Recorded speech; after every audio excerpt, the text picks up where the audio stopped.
ଜାଣିଶୁଣି ରାସ୍ତା ଖୋଳି ନଷ୍ଟ କରାଯାଉଛି। ଖଣ୍ଡପଡ଼ାରୁ ନୟାଗଡ଼କୁ ସଂଯୋଗ କରୁଥିବା ମୁଖ୍ୟ ରାସ୍ତା। ସ୍ଥାନୀୟ ପୂର୍ତ୍ତ ବିଭାଗର ଅନୁମତିରେ ଚାଲିଥିବା ଏହି ମୁଖ୍ୟ ରାସ୍ତା କାର୍ଯ୍ୟକୁ ନେଇ ଅସନ୍ତୋଷ ପ୍ରକାଶ କରିଛନ୍ତି ସ୍ଥାନୀୟ ବାସିନ୍ଦା। ମେଗା ପ୍ରୋଜେକ୍ଟ ପକ୍ଷରୁ ପାଇପ୍ ବିଛାଇବା ଆଳରେ ମୁଖ୍ୟ ରାସ୍ତା ଖୋଳାକୁ ନେଇ ଉଠିଲା ପ୍ରଶ୍ନ।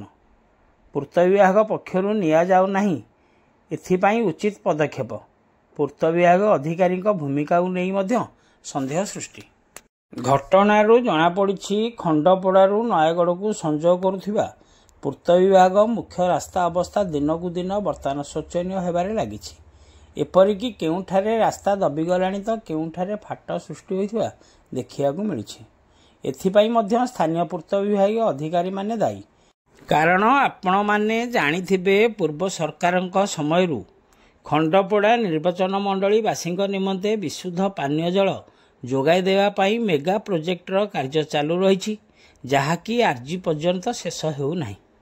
ଖଣ୍ଡପଡ଼ା ସହରରୁ ନୟାଗଡ଼କୁ ସଂଯୋଗ କରୁଥିବା ମୁଖ୍ୟ ରାସ୍ତା ଏବେ କିଛି ମାସ ତଳେ 7,20,00,000 ଟଙ୍କା ବ୍ୟୟରେ ନୂତନ ଭାବେ ନିର୍ମାଣ କରାଯାଇଥିଲା।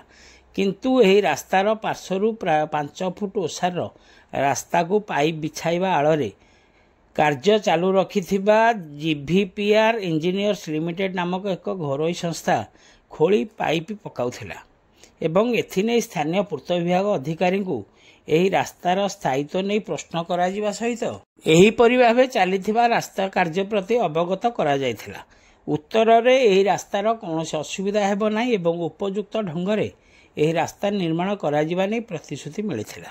ବର୍ତ୍ତମାନ କିନ୍ତୁ ଉକ୍ତ ପିଚୁର ରାସ୍ତା ଖୋଳି ସିମେଣ୍ଟ କଂକ୍ରିଟରେ ପ୍ୟାଚ୍ ପକାଇବା ଦ୍ୱାରା ଏହି ମୁଖ୍ୟ ରାସ୍ତା ଏବେ ଗାଡ଼ି ମୋଟର ଯିବା ଦ୍ୱାରା ଦବିଯିବା ସହିତ ଖାଲଖମାରେ ପରିପୂର୍ଣ୍ଣ ହୋଇଥିବା ଦେଖିବାକୁ ମିଳିଛି ଏବଂ ଅସରାଏ ବର୍ଷାରେ ଏହି ରାସ୍ତା ଉପରେ ପାଣି ଗଦା ହୋଇ ରହୁଛି। ଏଠି ପ୍ରଶ୍ନ ଉଠୁଛି, ନୂତନ ପିଚୁ ରାସ୍ତାକୁ ଖୋଳି ସିମେଣ୍ଟ ଢଳାଇ କାର୍ଯ୍ୟ କରିବା କେତେ ଦୂର ଠିକ୍? ଏହାଦ୍ୱାରା ଦେଖିବାକୁ ଗଲେ ରାସ୍ତା ଦିନକୁ ଦିନ ଖରାପ ହେବାରେ ଲାଗୁଛି। ଅନ୍ୟପକ୍ଷରେ ଦେଖିବାକୁ ଗଲେ ଏହି ରାସ୍ତା ଦେଇ ପ୍ରତିଦିନ ଶହ ଶହ ଘରୋଇ ଯାନ, ଯାତ୍ରୀବାହୀ ବସ୍, ମାଲବାହୀ ଟ୍ରକ୍ ଓ ବାଲି ବୋଝେଇ ହାଇୱା ଯାତାୟାତ କରୁଥିବାରୁ ଏହି ରାସ୍ତା ଏବେ ଚିନ୍ତାରେ ପକାଉଛି।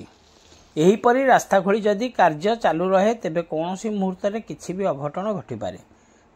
ତେଣୁ ଖଣ୍ଡପଡ଼ାବାସୀଙ୍କ ସ୍ୱାର୍ଥ ଦୃଷ୍ଟିରୁ ଏଥିପ୍ରତି ସ୍ଥାନୀୟ ବିଧାୟକ ଇଞ୍ଜିନିୟର ଦୁଷ୍ମନ୍ତ କୁମାର ସ୍ୱାଇଁ ଓ ନୟାଗଡ଼ ଜିଲ୍ଲାପାଳ ସ୍ୱତନ୍ତ୍ର ଦୃଷ୍ଟି ଦେଇ ଉଚିତ ପଦକ୍ଷେପ ନେବା ପାଇଁ ସାଧାରଣରେ ଦାବି ହେଉଛି। ଆଗାମୀ ଦିନରେ ଖଣ୍ଡପଡ଼ା ପୂର୍ତ୍ତ ବିଭାଗ ପକ୍ଷରୁ ଏଥିନିମନ୍ତେ କି ପଦକ୍ଷେପ ନିଆଯାଉଛି ତାହା ଏବେ ଦେଖିବାକୁ ବାକି ରହିଲା। ଖଣ୍ଡପଡ଼ାରୁ ସନ୍ତୋଷ କୁମାର ସାହୁଙ୍କ ରିପୋର୍ଟ, ଖଣ୍ଡପଡ଼ା ଖବର।